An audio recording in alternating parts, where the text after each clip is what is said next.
guys, welcome to this channel 12th standing and this video is for you. உங்களோட examination நல்லா போயிட்டு இருக்கும் அப்படின்னு நினைக்கிறேன். உங்களோட எக்ஸாமினேஷனுடைய ப்ரிப்பரேஷன் நல்லா போயிட்டு இருக்கும் அப்படின்னு நினைக்கிறேன். இப்போ நம்ம பார்க்க போகிற செஷன் புத்தகம் திறப்புதல் அப்படின்னு சொல்லும்போது 7 × 2 = 40 அப்படின்ட்டு ஒரு பகுதி பிரிவு இருக்குது. அந்த பிரிவில் நீங்கள் ஸ்கோர் பண்ணணும் அப்படின்னா கண்டிப்பாக இதை படிச்சு தான் ஆகணும். அதாவது ஃபர்ஸ்ட் நீங்கள் 14 மார்க்குக்கு என்ன எழுதுவீங்க, 1 மார்க் எழுதுவீங்க. அதுக்கடுத்து 2 மார்க்ஸ், அதாவது 2 மார்க்ஸ் செக்ஷன்ஸ் இருக்கும். அதாவது பகுதி 2ல் பிரிவு 1 நினைக்கிறேன். பிரிவு 1 வந்து கவிதை பேழையில் உள்ள கொஸ்டின்ஸ் 2 மார்க் எழுதுவீங்க.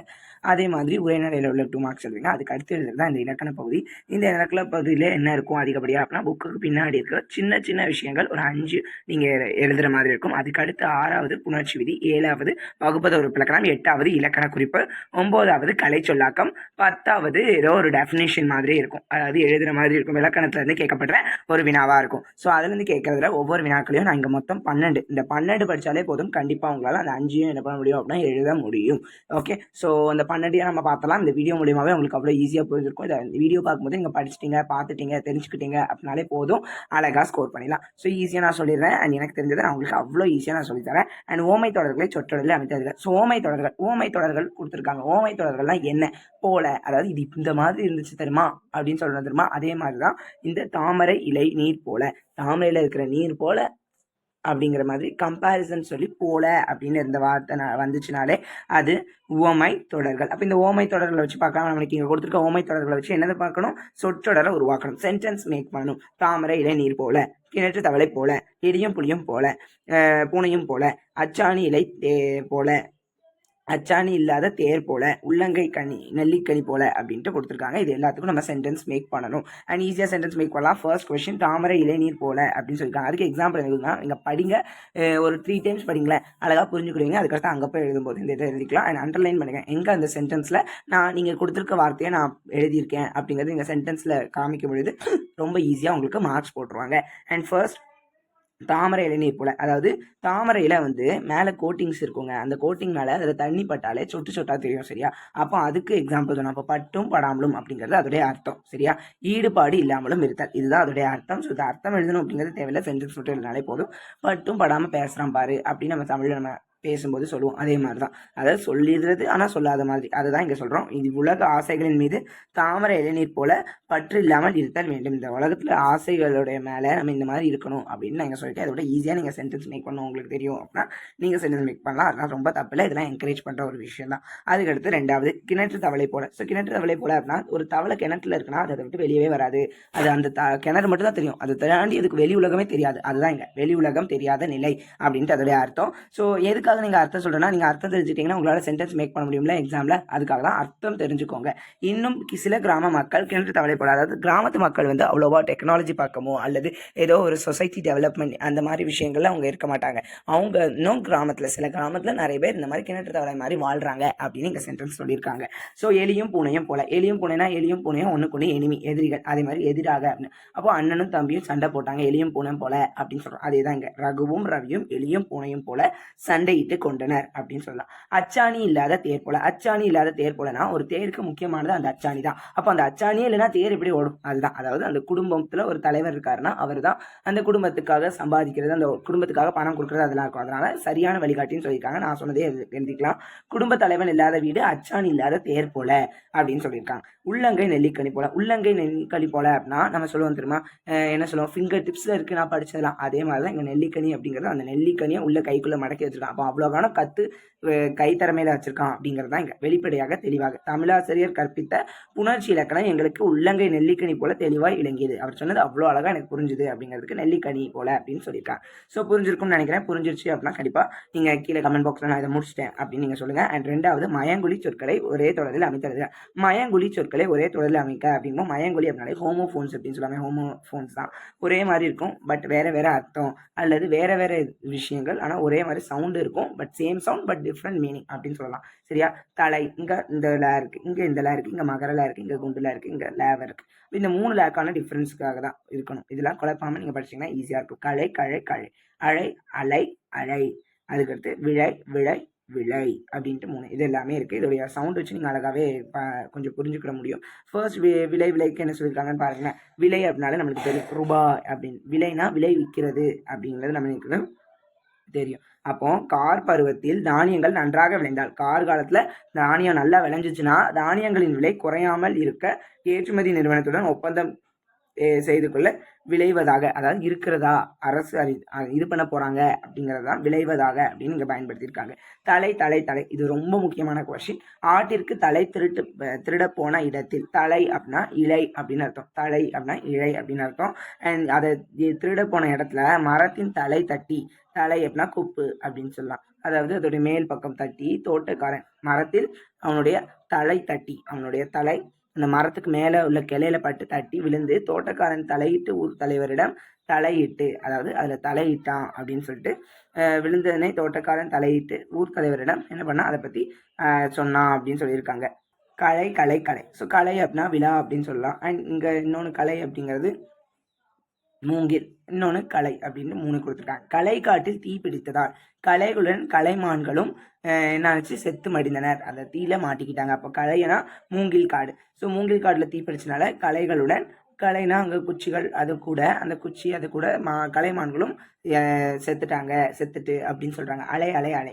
கடல் அலையில் விளையாட சென்ற மாறனை அலையில் இருந்த அரவம் தீண்டியதால் எத்தனை முறை அழைத்தும் பேச்சு மூச்சு இல்லாமல் மயங்கிட்டான், அழைத்தான், கூப்பிட்டான். அலைனா கடல் அலை அப்படின்ட்டு சொல்லியிருக்காங்க. அதுக்கடுத்து உங்களுக்கான அடுத்த டாபிக் என்ன அப்படின்னா வல்லின மெய்களை இட்டும் நீக்கும் எழுதுக. வல்லின மெய்கள்னா இட்டு இட்டு அந்த மாதிரி உள்ள மெய்கள் எல்லாத்தையும் அதை கரெக்டாக இருந்துச்சுன்னா அந்த இடத்துல போட்டும், தப்பாக இருந்துச்சுன்னா அதை நீக்கியும் எழுதுறதா இங்கே சொல்லியிருக்காங்க. ஸோ நிறைய இடங்கள்ல இருக்கும், அது இத்துலாம் இருந்துச்சுன்னா அதை எடுத்துருங்க சரியா, ஏன்னா அதுதான் தப்பானதாகவே இருக்கும். அதெல்லாம் உங்களுக்கான ட்ரிக். அதுக்கடுத்து என்னுடைய நம்பிக்கை முழுவதுமே புதிய தலைமுறை மீதுதான். புதிய தலைமுறை தானே, அதனால இத்துன்னு வராது. அதுக்கடுத்து என்னது, அவர்கள் எல்லா பிரச்சனைகளையும் ஒரு சிங்கத்தை போல எதிர்த்து கொண்டு தீர்ப்பார்கள். எதிர்த்து கொண்டு தீர்ப்பார்கள், அதுவா இல்ல, எதிர்கொண்டு தீர்ப்பார்கள் அப்படிங்கிறது தான் கரெக்ட் சரியா. அதுக்கடுத்து எத்தனை முறை நீ மற்றவர்கள் முன்னேறி செல்வதனை கண்டதும் ஒன்றும் செய்வதறியாது நம்பிக்கையின்றி துன்புறுவாய். அதாவது இதுல என்ன இருக்குன்னு பாருங்களேன், நம்பிக்கையின்றி துன்புறுவாய் அப்படிங்கிறத கரெக்ட். அண்ட் அது மட்டும் இல்லாமல் இங்கேயும் பாருங்களேன், முன்னேறி செல்வதனை அதுக்கு செல்வதை கண்டு அப்போ செல்வதனை கண்டா இல்லை, அங்கேயும் தப்பு வருது. அப்போ இக்கு போடணும். அதுக்கடுத்து தன்னம்பிக்கை கொள் சரியா, அங்கேயும் இக்கு வரணும். அதுக்கடுத்து நம்ம வாழ்க்கையில் தரம் மீது கவனத்தின் தரத்தை பொறுத்து இருப்பது, அந்த மாதிரி விஷயங்களை சில இடங்களில் இக்கு எடுத்துருக்காது, இங்கே இத்தை போட்டிருக்காங்க. ஸோ இதை சொல்கிறது உங்களுக்கு கொஞ்சம் டிஃப்ரெண்ட்டாக தான் இருக்கும். அதனால் நீங்கள் இதை வாசித்து தெரிஞ்சுக்கிட்டீங்க, ஏன் இருக்கக்கூடாதுங்கிறத வாசித்து தெரிஞ்சுக்கிட்டிங்கன்னா ரொம்ப நல்லாயிருக்கும் அப்படின்னு நினைக்கிறேன். அண்ட் பொருத்தமான வேற்றுமை உருவுகளை சேர்த்தும் முறையான தொடர்களை ஆக்குக. அதாவது ஐயால், கூயின், அது, கண் அப்படிங்கிற வேற்றுமை உருவுகளை சேர்த்து நம்ம எழுதணும். அதாவது இங்கே என்ன ஃபர்ஸ்ட் கொடுத்துருக்காங்கன்னா, எடுத்துக்காட்டு குமரன் வீடு பார்த்தேன் அப்படின்னு இருக்கான். குமரனை வீட்டில் பார்த்தேன், குமரனை வீட்டில் பார்த்தேன். மாறன் பேச்சு திறன் யார் வெல்ல முடியும், இப்படியா இருக்கும். மாறனுடைய பேச்சு திறமை யாரால வெல்ல முடியும் அப்படின்னு தான் சொல்லுவோம், அதனால அதான் கரெக்ட்.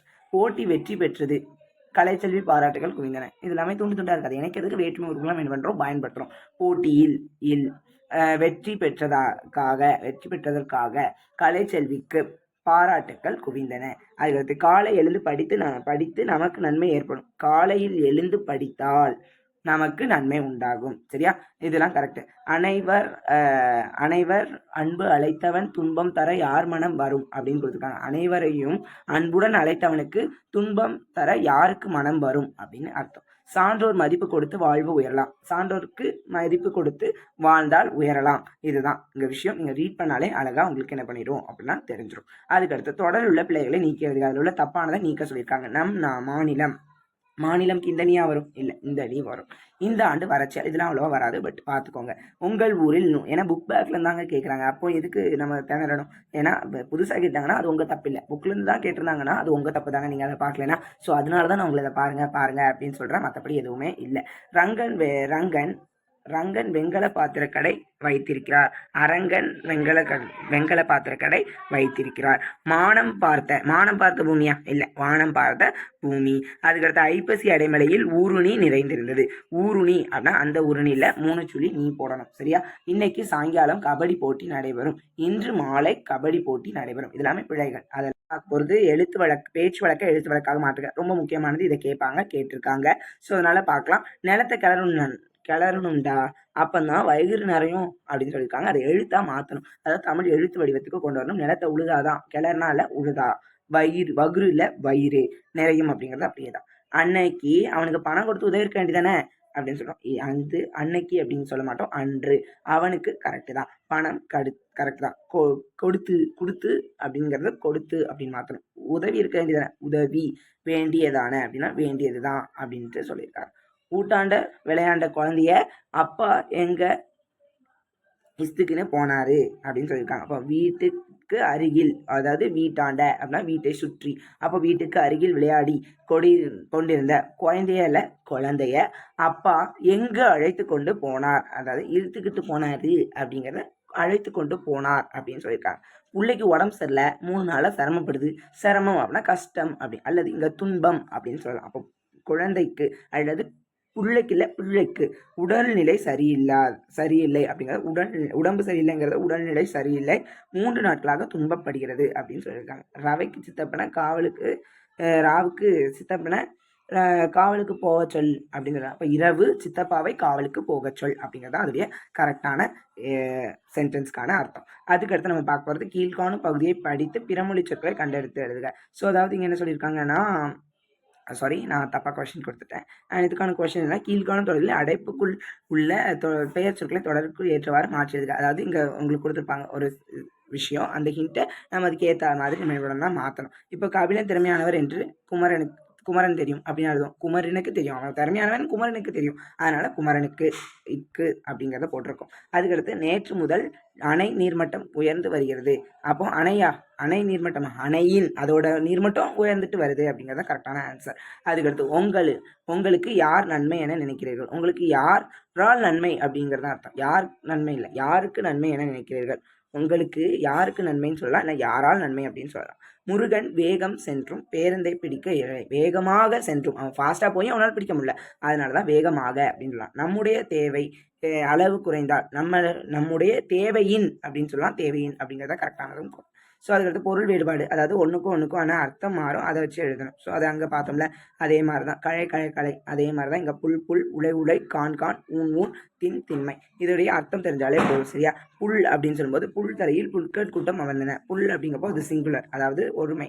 இதுவே புல்கள் அப்படிங்கிறது இது ப்ளூரல், பன்மை அப்படிங்கிறது. உலை அப்படின்னா உழைத்தாதான், உலை அப்படிங்கிறது அரிசி, அதாவது அரிசி கொதிக்கும். அப்போ நம்ம நிறைய இதில் உலை கொதிக்க விட்டுருக்கேன் அப்படின்னு சொல்லுவாங்க. ஸோ இங்கே குதிரையை வச்சு அதை சொல்லியிருக்காங்க. நன்கு உழைத்தாதான் உலை கொதிக்கும் அப்படின்னு சொல்ல.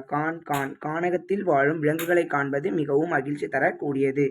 ஊன்னா மாமிசம், ஊனை அப்படின்னா உடலை அப்படின்னு அர்த்தம், ஊன்னா உடல் அப்படின்னு அர்த்தம், உங்கள் மாமிசம். அப்போ ஊனுணவை உண்டு ஊனை வளர்ப்பது பாவம். அதுக்கடுத்து திண்மை அப்படின்னா வலிமை, திண்மை அப்படின்னா தீமை. அப்போ திண்மை கொண்ட ஒருவன் எளியவருக்கு தீமை செய்தல் மறவாதது அப்படிங்கிறது அர்த்தம். அதுக்கடுத்து கீழ்காணும் 4 சொற்களை கொண்டு தொடரமை எழுதுக அப்படின்னு சொல்லியிருக்காங்க. ஸோ இதில் கொடுத்துருக்கிறத வச்சு தொடரமைக்கிறது ஈஸி. நீங்கள் இதை பார்த்துக்கிட்டு தொடரமைங்க, சென்டென்ஸ் மேக் பண்ணுறது தான். ஆற அமர, இந்த மரபு சொற்களை கொண்டு என்ன பண்ணணும், நம்ம எழுதணும். ஆற அமர, ஆணியை அடித்தார் போல, அகலக்கால், வழியாக, கண் துடைப்பு, இதெல்லாம் சொல்லியிருக்காங்க. அப்போ ஆறாமரை ஒரு பிரச்சனையை தெளிவாக நல்ல முடிவு எடுக்கணும்னா நம்ம என்ன பண்ணணும், ஆறாமரை உட்காந்து யோசிக்கணும் அப்படின்னு சொல்லுவோம். அதுதான் இங்கே சென்டென்ஸ் தான், இங்கே எழுத்து வடிவத்தில் எழுதணும். ஆணி அடித்தார் போல, அதாவது டக்குன்னு சொல்லிட்டானே, பாயிண்ட் பிடிச்சிட்டானே அப்படிங்கிறதா இங்கே ஆணி அடித்தார் போல அப்படின்னு சொல்கிறாங்க. அகலக்கால், அதாவது அகலக்கால் வைத்தார் போல் செய்தால் துன்பம் நேரிடும். அகலக்கால்னா எல்லா இடத்துலையும் அங்கங்கே கொஸ்டின், அங்கே 2 கொஸ்டின் இங்கே 2 கொஸ்டின், எல்லாத்தையும் 2 முடிச்சுட்டு அகலக்காலை நீட்டிட்டு ஆனால் ஒன்று உருப்படியாக படிக்காமல் இருக்கிறது, அதுதான் அகலக்கால் அப்படிங்கிறது. ஸோ அகலக்காலுக்கு நீங்கள் எழுதிடுவீங்களா. வரவு அறியாமல் செலவுகளை அகலக்கால் வைத்தார் போல் செய்தால் துன்பம் நேரிடும். வழியாக, அதாவது வழியாக அந்த மன்னரோட குடும்ப வம்சம் வந்துகிட்டு இருக்கு அப்படிங்கிறத சொல்லுவோம். கண் துடைப்பு அப்படின்னா வேலை வாய்ப்புக்கான நேர்காணல் சில நிமிடங்களில் வெறும் கண் துடைப்புக்காக நடத்தப்படுகிறது அப்படின்னு சொல்லியிருக்காங்க. அதுக்கடுத்து என்னது, தொடரில் இடம்பெறும் மரபு பிழைகளை நீக்குக. மரபு பிழைகள் அப்படின்னு சொல்லும்போது இது கேட்கறதுக்கான வாய்ப்பு இருக்குது ஃபார் டிஃப்ரெண்ட், சரியா, டிஃப்ரெண்ட்டாக கொஸ்டின் இருக்கணும் அப்படின்னா இதுதான் கேட்பாங்க. குயில் அலருமா, இல்லை குயில் கூவும் அப்படிங்கிறத நம்ம படிச்சிருப்போம் சின்ன வயசுலேருந்து. அப்போ குயில் கூவும் அப்படிங்கிறதா இங்கே கரெக்ட். இதுதான் மரபு இங்கே சொல்லியிருக்காங்க. சோறு சாப்பிட்டுல உண்டு, குடித்தான்ல பருகினான். இது வந்து அந்த தமிழுக்கு நம்ம எழுதுறோம். கோவிந்தன் குடியிருக்க சுவர் கட்டி கூரை அமைத்தார், கூரை வேய்ந்தான் அப்படிங்கிறது கரெக்ட். வனவிலங்குகளை கண்டேன் அப்படின்னா கன்றையும் கண்டேன், அதாவது இங்கே கண்டேன் அப்படிங்கிறது கரெக்டு தான். இந்த யானை குட்டி, சிங்கக்குட்டி அப்படிங்கிறது தான் எங்கள் விஷயம். ஸோ சிங்கத்தோட குழந்தை வந்து குருளை, சரியா? அதை குட்டி அப்படின்னு சொல்லக்கூடாது. யானையோடது கன்று அப்படின்னு சொல்லுவாங்க. ஆட்டு தொழுவத்தில் சுற்றிலும் எலிகள் பொந்துகள் அமைந்திருந்தன. எலிகளுடைய பொந்துகள் சொல்லக்கூடாது, வலைகள் அப்படின்னு நம்ம சொல்லணும். பனை மட்டையால் கூரை வைத்திருந்தான். பனை மட்டை இல்லை, பனை ஓலை அப்படிங்கிறது இங்கே சொல்லியிருக்காங்க. ஸோ இந்த மாதிரி தான் உங்களுக்கான கொஸ்டின்ஸ் எல்லாமே என்ன இருக்கும் அப்படின்னா இருக்கும். விடை எழுதிட்டு வினா கேட்பாங்க. ஸோ இதுவும் ரேர் கேஸ் தான், ரேர் கேஸாக தான் இருக்கும். உங்களுக்கு ஒரு சென்டென்ஸ் கொடுத்துட்டு அதுக்கு கொஸ்டின் எழுதுறது ஈஸி தானே. கடைசி கொஸ்டின் மார்க் இங்கே போட்டுருங்க. எப்படி, ஏன், அந்த மாதிரி வார்த்தைகளை பயன்படுங்க. அமைக்கப்பட்டது, என்கிறார், யார் கூறியது, எப்படி கூறினாங்க, எங்கே இடம்பெற்றிருக்கு, இந்த மாதிரி வார்த்தைகளை பயன்படுத்தி கடைசி கேள்விக்குறி நீங்கள் போட்டுறணும். அப்போ தான் உங்களுக்கு கரெக்டாக வரும். ஸோ எல்லாமே முடிச்சிட்டோம், வெற்றி நிச்சயம். ஸோ எல்லாமே ஈஸியாக நமக்கு என்ன ஆகிட்டு இருக்கு, ஃப்ளோவாக போயிட்டு அண்ட் இந்த மாதிரி கொஸ்டின்ஸஸ் அட்டன் பண்ணுவீங்க அப்படின்னு நான் நம்புகிறேன். So all the best students. If any doubts, if any correction, please tell me and share me in our comment box. Thank you for வாட்சிங். இனி இந்த மாதிரி ஏதோ வீடியோ வேணும் அப்படின்னா கண்டிப்பாக நம்மளோட சேனலில் கேளுங்க.